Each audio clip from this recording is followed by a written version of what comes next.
Hello, मैं वैष्णवी। कुछ हफ्तों पहले मैंने मेरी लाइफ का बहुत बड़ा सिटीजन मूवमेंट अनफोल्ड होते हुए देखा और वो भी इंस्टाग्राम पर।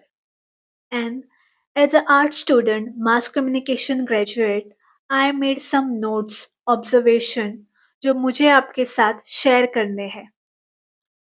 इस प्रोटेस्ट का सबसे बड़ा पहलू ये था कि प्रोटेस्ट के वीडियोस पूरे इंस्टाग्राम पर छा गए। लोग एक तरह के कलेक्टिव हिप्नोसिस में चले गए, जहां वो दिन रात प्रोटेस्ट के वीडियोस देख रहे थे। खाना पीना नींद सब भूल गए थे। उनका कहीं मन नहीं लग रहा था सिवाय ये जानने का कि जंतर मंतर पर क्या हो रहा है। उनका इंस्टा स्क्रीन टाइम दिन में 8-9 घंटे हो चुका था। वो हंस रहे थे, रो रहे थे, देशभक्ति के गाने सुन के प्राइड महसूस कर रहे थे। और ये सब इमोशंस वो एक साथ महसूस कर रहे थे, अपने-अपने घरों में बैठे हुए। इंस्टाग्राम रील्स इतने अटेंशन ग्रैबिंग थे कि टाइम, डिस्टेंस पार करके लोग जंतर-मंतर के सड़क पर पहुंच गए। हम सोचते हैं ऑनलाइन एक्टिविज्म काम नहीं करता, और ये कई हद तक सच भी है। पर ये प्रोटेस्ट सिर्फ इसलिए सक्सेसफुल नहीं हुआ क्योंकि सड़क पर लोग थे, पर बाकी लोग अपने घरों में बैठ के उसमें एक्टिव पार्टिसिपेंट हो गए। उन्होंने कोशिश की प्रोपेगेंडा के खिलाफ वीडियोस बनाने की, प्रोटेस्टर्स की एवरी पॉसिबल मदद करने की, हर न्यूज़, हर सच्चाई ज़्यादा से ज़्यादा लोगों तक पहुंचाई, शेयर की। लोग स्टूडेंट्स का वॉइस एम्पलीफाई करते रहे। हमें आज तक हुए प्रोटेस्ट का एक्सपीरियंस था कि कैसे नैरेटिव फैलाया जाता है, कैसे प्रोटेस्टर्स को डिस्क्रेडिट किया जाता है, और हर कदम पर लोग चौकन्ने थे। और एक इम्पॉर्टेंट एक्सपेक्ट था स्पीड। जो भी हो रहा था, लोग तुरंत रील्स बना के अपलोड कर रहे थे। ये स्पीड इतना था कि यूट्यूब क्रिएटर्स भी उसे पकड़ नहीं पाए। कोई फॉल्स प्रोपेगेंडा आता था, लोग तुरंत उसे काउंटर करते थे। किसी अपडेट पर लोगों का तुरंत रिएक्शन आने लगता था।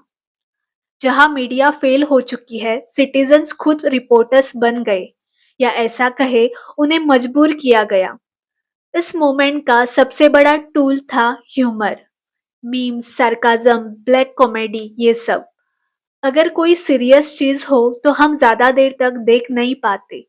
नेगेटिव चीजों से ओवरवेलमिंग फील होता है। But humour, memes were easy to laugh at and share. The movement was so powerful कि आसपास के कंट्रीज के लोग भी इंस्पायर हो गए। पाकिस्तान के लोगों को फोमो हो गया। जब कुछ very much human, raw, positive होता है तो दुनिया भर के लोगों का अटेंशन ग्रैब करता ही है। हमें लग रहा था कि क्रिटिकल थिंकिंग खत्म हो गई है इस देश में, पर एक पैरेलल मूवमेंट इंस्टा पर चल ही रहा था। फिर वो फेमिनिस्ट पेजेस हो या anti caste voices, people are reading, making themselves more aware and knowledgeable. And even the brain rot content against politicians acts as an expression of dissent. I also noticed जब movement चल रहा था, उसी time हम तरह तरह के method से उसे डॉक्यूमेंट कर रहे थे, प्रोसेस कर रहे थे, एनालाइज कर रहे थे। ये काम एक्चुअली बाद में होता है। Academicians, big media editors, researchers का ये काम होता है।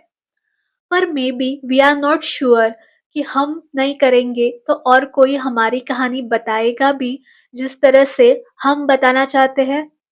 इसलिए animation, AI, long essays, reels, इन सब चीज़ों का इस्तेमाल हो रहा था इस मूवमेंट को डॉक्यूमेंट करने के लिए।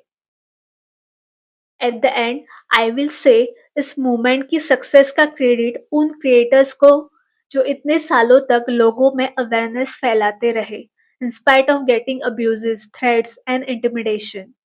जो बोलते रहे, और उन इंडिपेंडेंट रिपोर्टर्स को भी जो वहां ग्राउंड पर थे और प्रोपेगेंडा के खिलाफ लड़ रहे थे, with one tool called authenticity.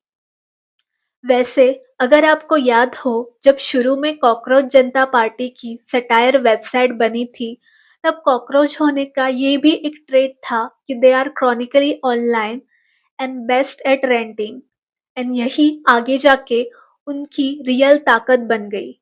So ya, a silly joke made it all happen. आप दिल्ली और रेस्ट ऑफ द कंट्री में हुए स्टूडेंट प्रोटेस्ट के बारे में क्या सोचते हैं? मुझे कमेंट्स में ज़रूर बताइए। Thanks for watching. Bye bye.